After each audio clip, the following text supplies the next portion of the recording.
नमस्कार दोस्तों, stock market studies में फिर से एक बार आपको बहुत-बहुत स्वागत है। तो आज यहाँ पे मैं बात करूँगा, एक नहीं 2-2 कंपनी के बारे में और आज का ये जो 2 कंपनी है, दोनों ही इम्पोर्टेंस कंपनी है। दोनों कंपनी एक के साथ दूसरा कंपनी जुड़ के रखा है। तो मुझे लगता है ये जो न्यूज़ पब्लिश हुआ है, जो इस इस न्यूज़ के बाद मुझे लगता है, जो वोडाफ़ोन आइडिया के बारे में आज बात करूँगा, तो वोडाफ़ोन आइडिया का हालत और भी खराब हो सकते हैं, कंपनी बंद भी हो सकते हैं। क्यों मैं इतने मतलब ज़ोर-शोर से इस तरीके से बात को बोल रहा हूँ, चलो मैं आपके सामने डिस्कस करूँगा। तो सबसे पहली बात, आपको मैं कुछ पॉइंट्स आपको दिखाऊँगा, उस पॉइंट से आपको खुद पता चलेगा, मैं इस तरीके से बात क्यों कह रहा हूँ।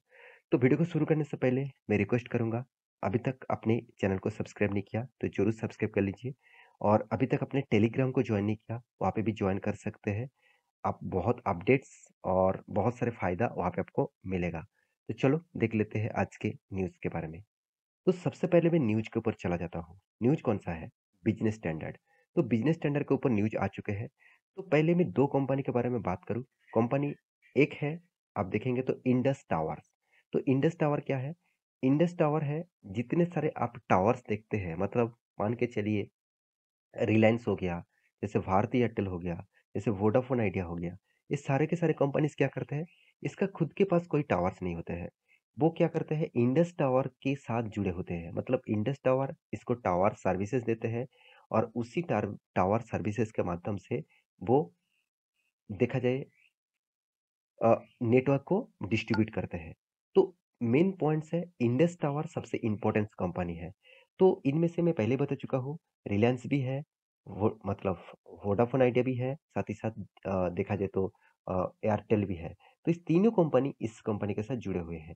अभी इस कंपनी के पास रिलायंस तो टाइम टू टाइम पैसा चुकता कर देता है, भारती एयरटेल भी टाइम टू टाइम पैसा चुकता कर देता है।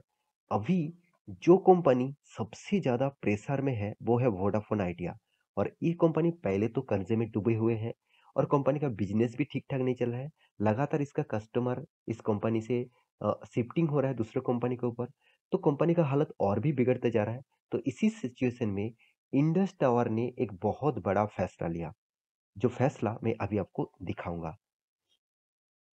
तो देखिए, यहाँ पे फैसला आपको दिखाऊँगा कि वीआई मतलब Vodafone Idea to lose access to towers if it falls to claim to clear dues says Indus towers. इसका मतलब क्या है? मैं आपको ध्यान से समझाऊँगा, सिर्फ़ आप वीडियो को लास्ट तक देखिएगा। नहीं तो देखिए, बहुत सारे लोग क्या करते हैं, वीडियो को अंत मतलब बीच में ही छोड़ के चले जाते हैं। उसको लगता है कि मुझे सब कुछ पता हो गया। हाँ, आपको पता है तो आप एग्ज़िट कर सकते हैं। अगर आपको पता नहीं तो प्लीज़ देखिए, क्योंकि ऐज़ ए मैं नहीं चाहता मेरे साथ जितने सारे लोग स्टॉक मार्केट में जुड़ना चाहते हैं, स्टॉक मार्केट में पैसा कमाना चाहते हैं, उसका मतलब लॉसेस ज़्यादा हो, प्रॉफ़िट कम हो और लॉसेस का अमाउंट इतना ज़्यादा हो गया है कि वो फ्यूचर में बहुत मतलब अफ़सोस करेगा, बहुत ज़्यादा पैसा वो गँवाएगा। तो देखिए, यहाँ पे क्या बात हो रहा है, देखिए वोडाफ़ोन आइडिया यहाँ पे देखिए risk losing access to Indus tower. इसका मतलब है, देखिए मैं पहले बता चुका हूँ, वोडाफोन आइडिया को भी इंडस टावर के माध्यम से ही नेटवर्क को प्रोवाइड किया जाता है, मतलब प्रोवाइड करते हैं।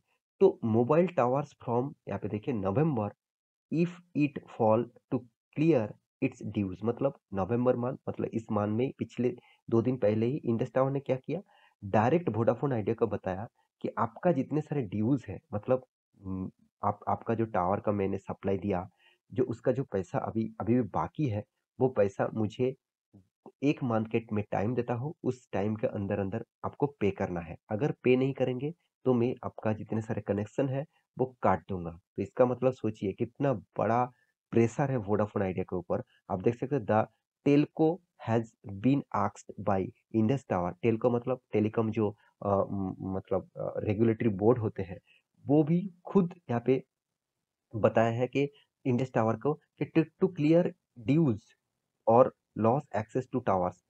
यहाँ पे देखिए रिपोर्ट ऑब्वियसली इकोनॉमिक टाइम्स के ऊपर इस रिपोर्ट का आया है। तो यहाँ पे मोटा-मोटी जो बात है, मैं आपको यहाँ पे बता दूँ कि कुल मिलाकर देखा जाए तो कितने पैसे अभी भी ड्यूज़ है। करीबन-करीबन यहाँ पे देख सकते हैं, Vodafone Idea total towers dues expected कितना, 10,000 crore. Out of this 7,000 crore owned to Indus tower, मतलब 10,000 करोड़ का टोटल टावर्स का ड्यूज है, उनमें से 7,000 करोड़ का ही इंडस टावर का ड्यूज है। देखिए 7,000 करोड़ मतलब सोचिए कितना बड़ा एक अमाउंट होता है। इतना अगर ड्यू रहेगा तो कंपनी चलाएगा कैसे, कंपनी चलेगा कैसे? तो आपको इस बात को सोचना चाहिए, इस बात को आपको देखना चाहिए।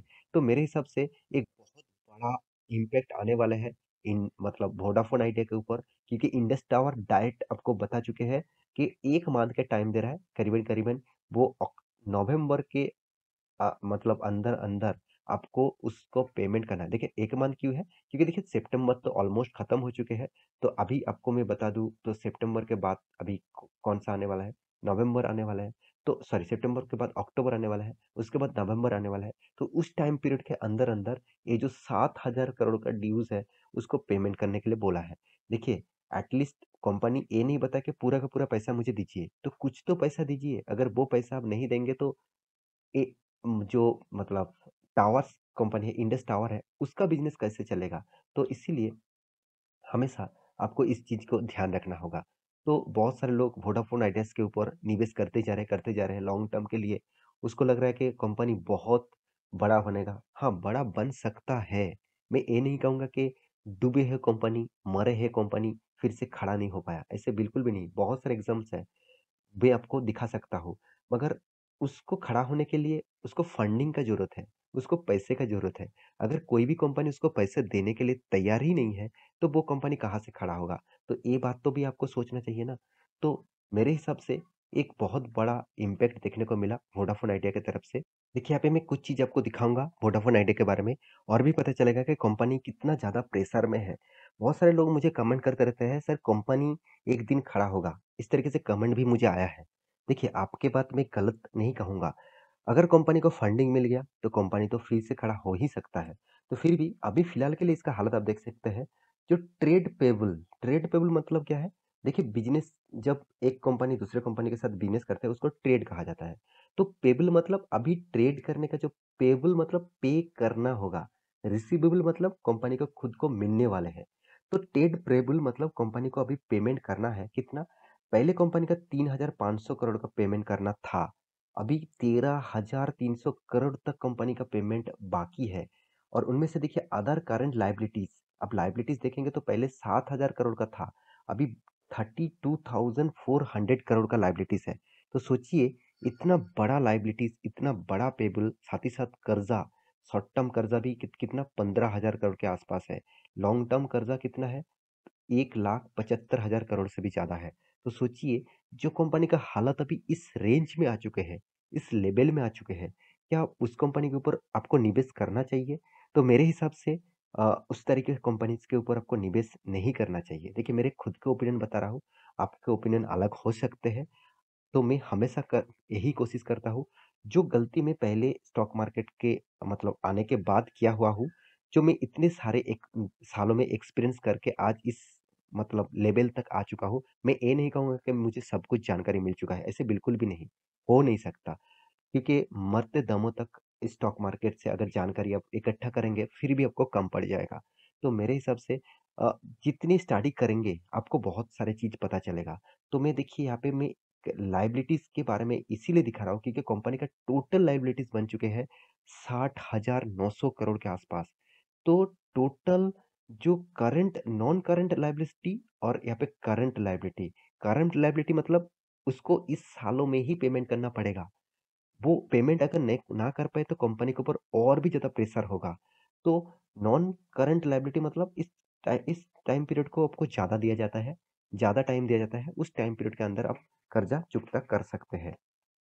तो अंत में मैं एक ही बात कहूँगा, वोडाफ़ोन आइडिया जैसे कंपनी के ऊपर अभी 9-10 रुपया में शेयर चल रहा है, इसका मतलब कंपनी के में जाकर निवेश कर दूँ, ऐसे बिल्कुल मत सोचिएगा। हाँ, आपको इन्वेस्ट करना ही है, तो आप इंडस टावर के ऊपर जा सकते हैं। फिर भी मैं इंडस टावर के ऊपर जा मतलब डायरेक्ट जाके निवेश मत कर दिएगा, कंपनी के ऊपर एक बार स्टडी करना, उसके बाद निवेश करना क्योंकि इंडस टावर अभी टावर का बिज़नेस के ऊपर डिपेंडेंट है। देखिए, आपने वो चीज़ शायद सुने नहीं होंगे कि अभी जो टावर्स अभी जो मतलब नेटवर्क आपको सप्लाई किया जाएगा, तो वो सैटेलाइट के माध्यम से किया जाएगा। पहले क्या किया जाते थे, वो टावर्स के माध्यम से किया जाता था। टावर्स के माध्यम से डायरेक्ट कस्टमर का फ़ोन के ऊपर चला जाता था। अभी क्या होगा, सैटेलाइट से डायरेक्ट आपका फ़ोन में चला जाएगा। तो इसमें टावर इंडस्ट्रीज़ के ऊपर ऑब्वियसली इम्पैक्ट पड़ेगा। हाँ, आप कहेंगे सर क्या टावर इंडस्ट्री सैटेलाइट यूज़ नहीं करेंगे? क्या टावर इंडस्ट्रीज़ मतलब इंडस टावर क्या सैटेलाइट के ऊपर काम नहीं करेंगे? बिल्कुल करेगा, वो भी करेगा क्योंकि उसका तो मेन बिज़नेस ही ऐसा है। तो वो खुद का बिज़नेस क्यों बंद करे? तो वो तो बिज़नेस चला गया ना। तो मेरे हिसाब से इंडस टावर के ऊपर फ़ोकस रखिए, उसके ऊपर स्टडी करिए। अगर आपको निवेश करना है तो उस कंपनी के ऊपर स्टडी करिए। तो ये था कंपनी का पूरा डिटेल्स। तो बाकी आपके एक डिसीज़न के ऊपर डिपेंड करेगा। तो मिलते हैं इसी तरीके से नया स्टॉक लेके। तब तक के लिए अच्छे से रहिए, अपना ख्याल रखिए। Bye bye.